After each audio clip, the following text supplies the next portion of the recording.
बिस्मिल्लाहिर्रहमानिर्रहीम। नाजरीन अस्सलाम वालेकुम। आप इस वक्त देख रहे हैं साउथ कश्मीर क्रिकेट क्लब का ये फेसबुक पेज। मैं हूं आपका मेज़बान बट सरताज, मेरे साथ मेरे कैमरामैन नायक मंजूर, और हमारे साथ आज आप देख रहे हो कि आज हम आपको एक मेहमान से मिलाने की कोशिश करेंगे। और ये कोई आम शख्सियत नहीं है, बल्कि ये कश्मीर के पहले तख्लीकी फनकार है और नाम इनका है मुदस्सिर रहमान डार। और जनूबी कश्मीर के ज़िले कुलगाम के एक छोटे से कस्बे, छोटे से गांव कुलपुरा में ये रहते हैं। और उनने ये जो फनकारी का ये जो काम उनने जो वर्क उन्हें स्टार्ट किया है, ये कहाँ से उन्होंने ये सफ़र शुरू किया है, या आया ये जो काम है, ये जो फनकारी का, क्योंकि एक बड़ा स्किल होता है, बड़ा फन होता है, ये कहाँ से उनने सीखा है और उनकी इब्तिदा कहाँ से उनने की, ये खुद अपने बारे में तमाम इंट्रोडक्शन देंगे। जी मुदस्सिर साहब। जी, आपका शुक्रिया और आपके टीम का शुक्रिया। जी, मेरा नाम मुदस्सिर रहमान डार है। मैं कुलपुरा कुलगाम से हूँ। मुझे बचपन से ही इसके ओर शौक़ था, यानी कि पेंटिंग्स के ओर। तो अगर बचपन की बात करें तो बचपन में स्कूल लेवल से मुझे घरों के साथ खेलना अच्छा लगता था। तो आगे ये जर्नी बढ़ती गई, तो फिर फेसबुक का दौर आया, तो यानी कि सोशल मीडिया का। तो फिर मैंने सोशल मीडिया के थ्रू अपनी ये पेंटिंग्स डिस्प्ले की, तो वहाँ से अच्छी खासी रिस्पांस मिली लोगों की। तो फिर ये शौक़ बढ़ता गया।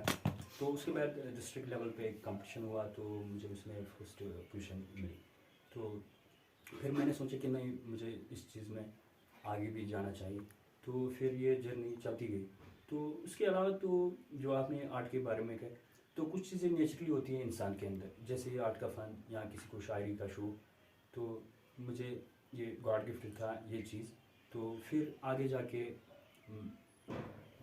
मैं अपने डिस्ट्रिक्ट से बाहर निकला, तो कुछ नेशनल कंपटीशन में मैंने हिस्सा लिया। तो उसके बाद मैंने सोचा कि क्यों ना मैं कुछ इनोवेटिव स्टेप उठाऊँ आर्ट के रिलेटेड। तो फिर मैंने एक सीरीज़ बनाई थी होली काबा, यानी कि मुस्लिम श्राइन होली काबा की। तो एक पेंटिंग मैंने बनाई थी लीफ के ऊपर, और एक पेंसिल के नोक पर, यानी कि पेंसिल लीड के ऊपर। तो और एक पेंटिंग थी रिंग स्टून के ऊपर, यानी कि अंगूठी के निगीने पर। तो फिर वो सोशल मीडिया पे अपलोड मैंने की, तो लोगों का अच्छा खासा वहाँ से रिस्पांस मिली। बिल्कुल। तो फिर एशियन और इंडियन बुक में मेरा नाम आया। मैं JNK से पहला आर्टिस्ट हूँ जिसका नाम एशियन और इंडियन बुक में आया। जी। तो मुदस्सिर साहब, अपनी जो आपने एजुकेशन, बेसिक एजुकेशन आपने कहाँ से हासिल की? क्योंकि जाहिर सी बात है, आप बहुत छोटे जब आप बचे हुए होंगे, आप 7th 6th की मैं बात कर रहा हूँ, क्योंकि इससे पहले आप बहुत छोटे थे, आपको याद नहीं होगा। लेकिन तकरीबन जब आप 7वीं 8वीं जमात में पढ़ते होंगे, और आपको याद होगा कि उस जमाने में छोटे छोटे जो पेंटिंग के जो कंपटीशन हुआ करते थे, उनमें आप हिस्सा लेते थे। फिर क्या रुझान या वहाँ से क्या रिस्पॉन्ड आता था, और क्या आपको फिर एनकरेजमेंट किया जाता था टीचर्स या बड़े अफसर्स के जरिए से? उसके बारे में थोड़ी बहुत रोशनी डालिए। जी जी जी। तो अगर स्कूल लेवल की बात करें, तो स्कूल लेवल यानी कि 3rd 4th स्टैंडर्ड में उस टाइम में पढ़ता था।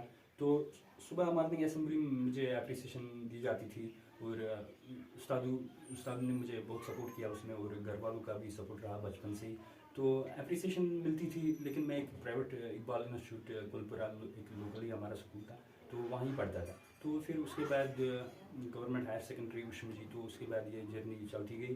तो फिर मैंने एक short term course general painting में किया। तो उस टाइम तो अगर घर की सिचुएशन उस टाइम ऐसी नहीं थी कि मैं फ़ाइन आर्ट्स ज्वाइन करता, तो आज भी मुझे अफसोस होता है कि उस चीज़ के ऊपर क्यों मैंने फ़ाइन आर्ट्स ज्वाइन क्यों नहीं किया। तो अगर मैं फ़ाइन आर्ट्स ज्वाइन करता, तो अल्लाह की करम से मैं इससे आगे होता। तो अगर आप ये जो पेंटिंग का जो शौक है, क्योंकि आप एक फनकार हो, कोई आम बात नहीं है, क्योंकि जो ये फनकार होता है ना, उसके अंदर ये जो फन होता है, इसको बाहर निकालने के लिए आपके पास जरूरी सी, जाहिर सी बात है, रिसोर्सेज होना जरूरी है, आपके पास वसीले होना जाहिर सी बात है जरूरी होते हैं। लेकिन क्या घर वालों का सपोर्ट रहा है इसमें? आपके जो मम्मा पापा है या जो बाकी आपके बड़े थे, उनने किस हद तक आपको सपोर्ट किया इस काम में? जी, घर वालों का, जो मेरे वालिद साहब हैं, उन्होंने बचपन से ही मुझे इस चीज़ की ओर सपोर्ट किया। तो उनकी यही थिंकिंग थी कि अगर इसको इस चीज़ की ओर शौक है, तो मैं इसको फ्रीडम देता हूँ इस चीज़ की। तो उन्होंने मुझे बचपन से ही सपोर्ट किया इस चीज़ की ओर। तो अल्लाह के करम है, अभी भी वो मुझे सपोर्ट करते हैं। जितना उनसे हो सका उन्होंने उतना सपोर्ट मुझे दिया। रही बात क्रिएटिविटी की, इंसान के अंदर एक क्रिएटिविटी होनी चाहिए। आर्ट खासकर के आर्ट के अंदर इमेजिनेशन क्रिएटिविटी ये चीज़ ज़रूरी है। अगर एक बंदा एकेडमिक हो लेकिन उसके साथ साथ क्रिएटिविटी भी होनी चाहिए, यानी कि क्रिएटिव होना चाहिए। तो अगर यहाँ की खासकर कश्मीर की बात करें, यहाँ के हालात के रिलेटेड अगर बात करें, तो यहाँ ऐसी सिचुएशन है तो इसके ऊपर बंदे को बहुत सारा मटेरियल मिल सकता है पेंटिंग के रिलेटेड। यहाँ नेचर, यहाँ ब्यूटी है उसके, और यहाँ सोसाइटी में बहुत सारे एलिमेंट्स है।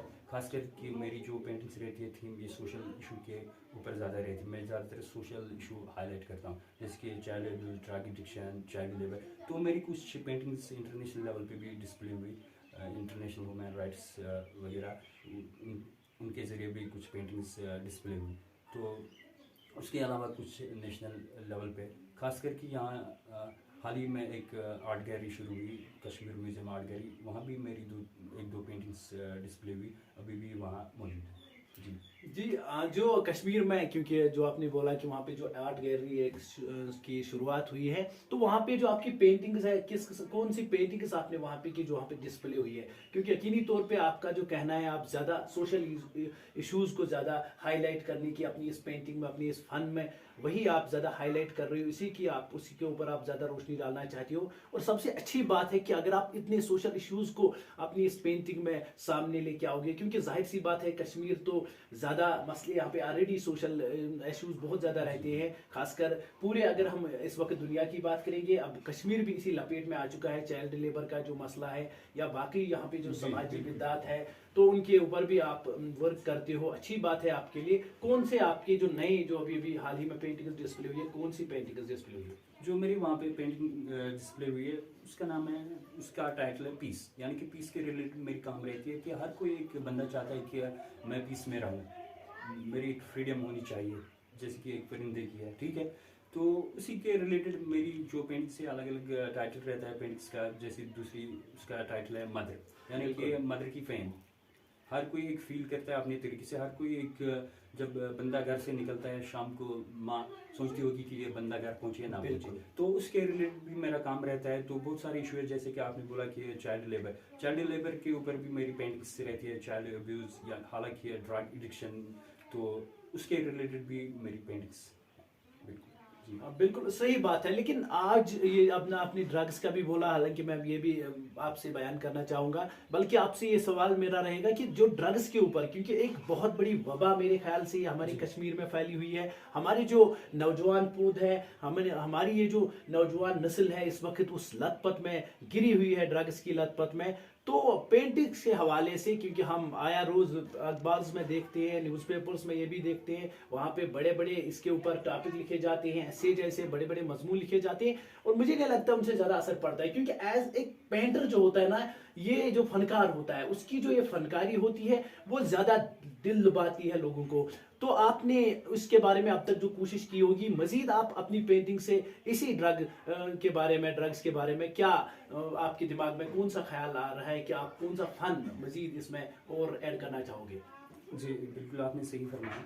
क्योंकि जो मेरी पेंटिंग्स रहती है वो डिफरेंट स्टाइल में, हर किसी एक आर्टिस्ट की एक अपनी थीम होती है और एक अपनी स्टाइल होती है।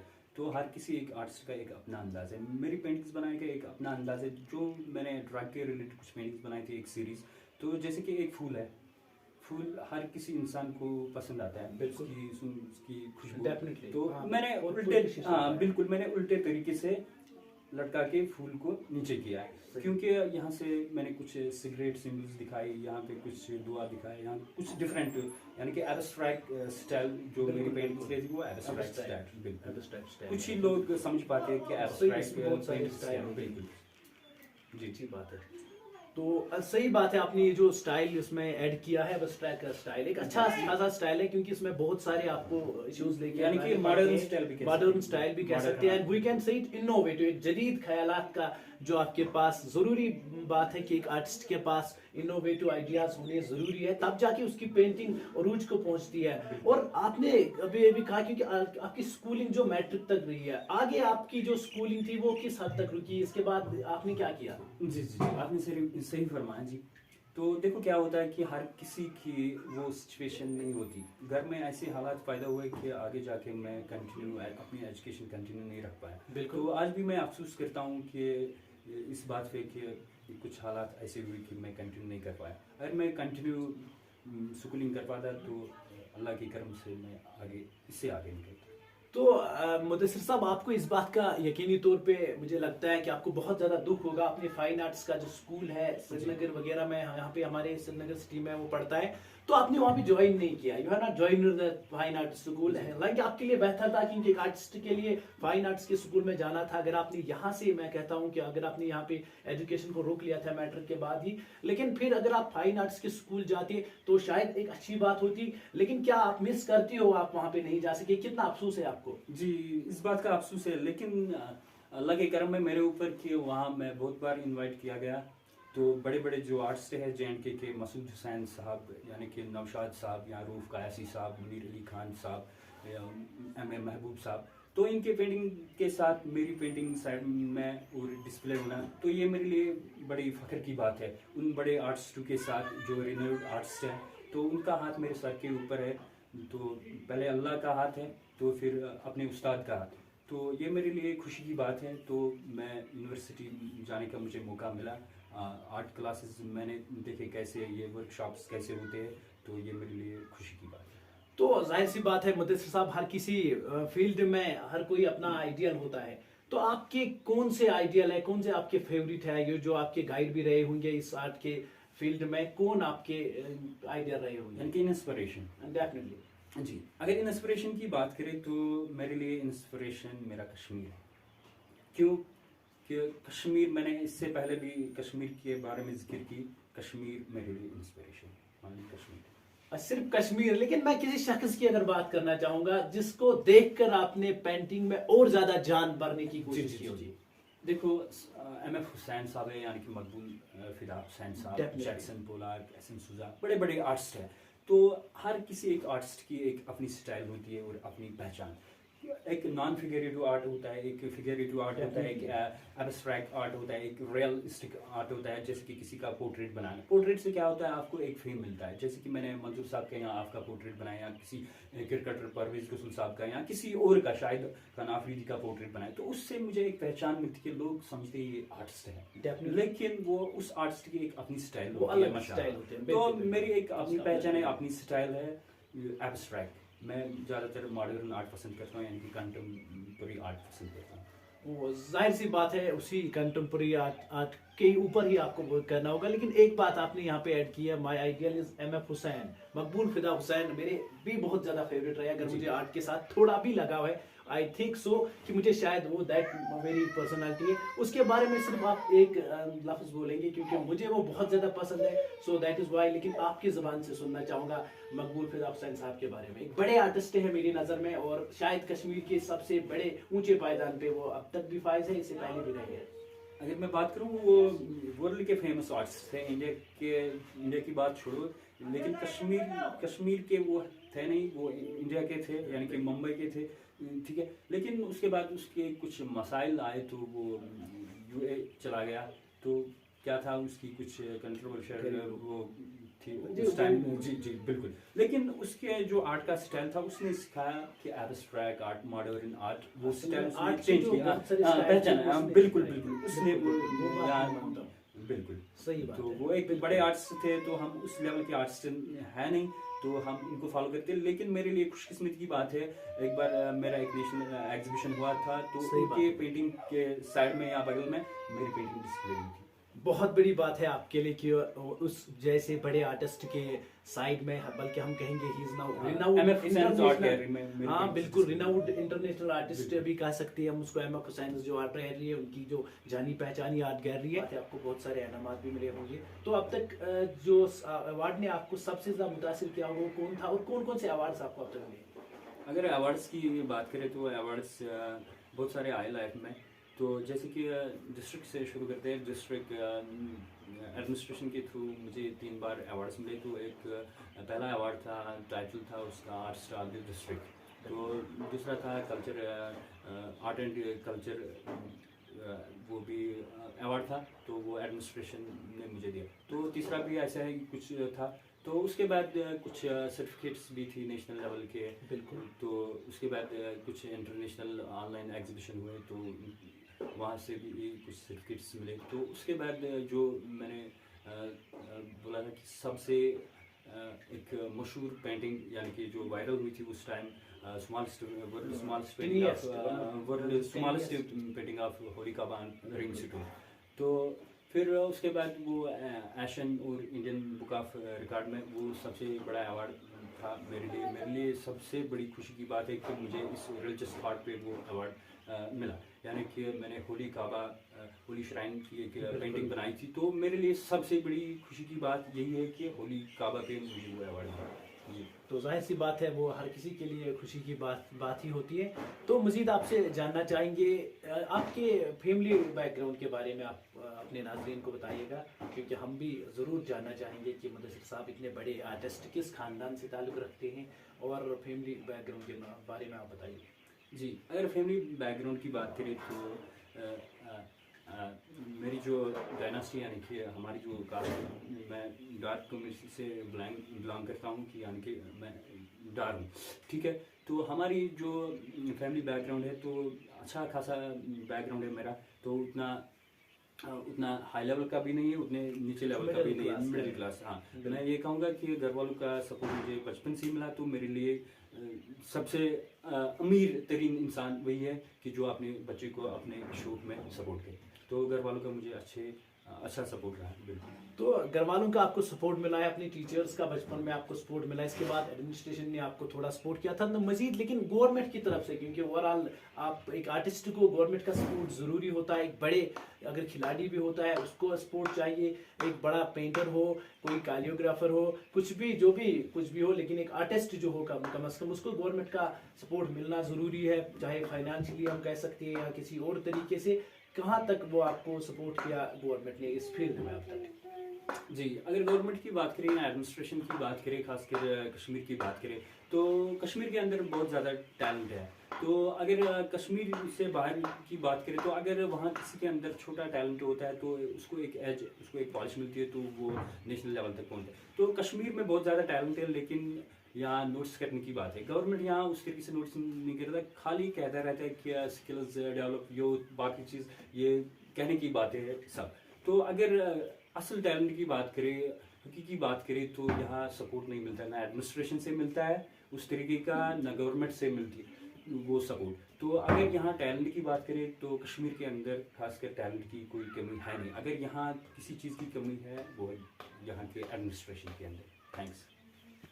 तो मतलब साहब मजीद हम आपको ये भी कहना चाहेंगे, क्योंकि एडमिनिस्ट्रेशन की तरफ से आपको ज़्यादा वो मदद सपोर्ट नहीं मिलता है, तो ये जो रॉ मटेरियल, क्योंकि इसमें बहुत सारा रॉ मटेरियल आपको इसकी ज़रूरत पड़ती है, कहाँ से लेके आती हो? क्या ये आपको खुद लेना पड़ता है, या कोई एनजीओ आपको इसके सपोर्ट करती है, या कोई भी इदारा आपको इसके लिए सपोर्ट करता है, उनका आप शायद ज़रूर यहाँ पर नाम लेना चाहोगे?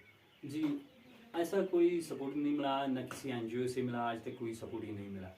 तो अगर इस हवाले से बात करते हैं तो दिन में काम, शाम को पेंटिंग, यानी कि पेट पालने के लिए काम करना पड़ता है, इसका कोई शॉर्टकट रास्ता है नहीं। बिल्कुल। तो दिन में मैं काम करता हूँ, तो उसके बाद जो मुझे टाइम मिलता है तो पेंट्स बनाना, तो उसी में मैं एडजस्ट करता हूँ और अपने लिए ये मटेरियल्स वगैरह लाता हूँ। तो मीडियम कौन सा भी है, बंदे का कागज़ पे करता है या कैनवास पे करता है, तो मटेरियल की ज़रूरत पड़ती है बंदे को। लेकिन ऐसा आज तक कभी नहीं हुआ कि किसी ने मुझे सपोर्ट किया मटेरियल के लिए, या कहीं से अवेलेबल हुआ किसी एनजीओ से, ऐसा कुछ नहीं है। बात करें तो थोड़ा मेंशन है इसका पेज है। तो मुझ साहब आपका बहुत बहुत शुक्रिया कि आपने अपना कीमती वक्त हमें दिया, क्योंकि एक बड़े आर्टिस्ट की पहचान अपने आप होती है, आपका वक्त भी बहुत कीमती होता है, और आपने अपना ये कीमती वक्त आज हमारे साथ सफ़र किया, हमारे साथ ये जो शेयर किया है, तो इसके लिए हम आपके बहुत ज़्यादा मशकूर हैं। तो इंशाल्लाह हमें उम्मीद है हमें कि अगर दोबारा भी हमें आपकी कभी भी किसी भी किस्म की ज़रूरत पड़े तो आप यकीनी तौर पे हमारे साथ बात करना चाहोगे।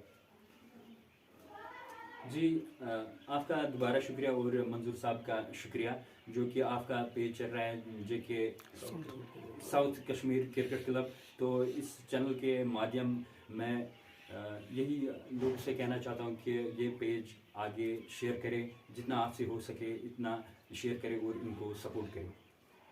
तो शुक्रिया एक बार फिर। उनका पेज तो नाजरीन, आपने आज ये हमारी ये जो बातचीत सुनी होगी, जो आज हमने एक बड़े आर्टिस्ट के साथ की है, मुदस्सिर रहमान डार। तो जाहिर सी बात है, अब हम आखिर पर यही रिक्वेस्ट करना चाहेंगे अपने एडमिनिस्ट्रेशन से, गवर्नमेंट से, कि ये जो यहाँ पे ये जो आर्ट है, ये जो फन है, इस फन को निखारने के लिए आप थोड़ा बहुत आगे आइए, क्योंकि कश्मीर के जो टैलेंटेड यूथ है, उनके पास जो टैलेंट है वो कूट कूट कर भरा है, उनके पास फन है, उनके पास हुनर है। तो यकीनी तौर पे लेकिन इस हुनर को निखारने के लिए यहाँ पे गवर्नमेंट को आगे आना होगा, ताकि ये जो हमारी ये जो पौध है, हमारी ये जो नौजवान पौध है, जो टैलेंट से भरी पड़ी है, तो ताकि वो ड्रग्स के ओर ना लग सके, क्योंकि जो हमारी यहाँ पे ड्रग्स की मनशियात की जो लत यहाँ पे हमारे नौजवान में पड़ी हुई है, वो इस ड्रग्स की ओर ना जा सके। लेकिन उसके लिए हमारी जो गवर्नमेंट है वो सबसे बड़ा मतलब एकदम खड़ा इसके लिए कर सकती है, क्योंकि अगर उनके लिए वो रोजगार के कुछ छोटे छोटे ये जो प्लेटफॉर्म खड़ा करेगी, तो फिर चाहे हमारी जो नौजवान हैं, क्योंकि साथ ही साथ जो बाकी नौजवान भी हैं, उनमें भी ये जो अपना टैलेंट है, जो छुपा हुआ टैलेंट उनके पास है, वो भी निखर कर सामने आएगा। गवर्नमेंट की तरफ से यकीनी तौर पे हमारे इन नौजवानों को एनकरेजमेंट मिलनी चाहिए, तब जाके हमारे ये जो नौजवान हैं ये बड़े बड़े इंटरनेशनल लेवल पे भी कंपटीशन में उतर सकते हैं। तो मजीद हम ये आपसे ये बात भी करना चाहेंगे कि मुदस्सिर रहमान डार, जिससे हमने आज बात की, जो बड़े क्रिएटिव आर्टिस्ट है, we can say first creative artist in Kashmir, और इनकी जो आर्ट गैलरी है, उनके एक सोशल अकाउंट चलता है मुदस्सिर रहमान डार के नाम से। आप उसके उस पे पेज पे जाइए, उसको लाइक कीजिए, फॉलो कीजिए और शेयर कीजिए, ताकि ये जो आर्ट है ये तमाम दोस्तों तक पहुंचेगी, क्योंकि वक्तन फवक्तन अपनी कुछ आर्ट के जो उसके जो फन रहती है, उसकी जो पेंटिंग रहती है, वो उस पर आती रहती है। और साथ ही साथ आप हमारी इस लाइव जो हमारी लाइव नशरियात थी आज, जो हमारा ये पेज है साउथ कश्मीर क्रिकेट क्लब, आप इसको भी लाइक कीजिए, फॉलो कीजिए और शेयर कीजिए। और इस वक्त मुझे दीजिए इजाजत, मैं बट सरताज, मेरे साथ मेरे कैमरामैन नाइक मंजूर। अस्सलाम वालेकुम।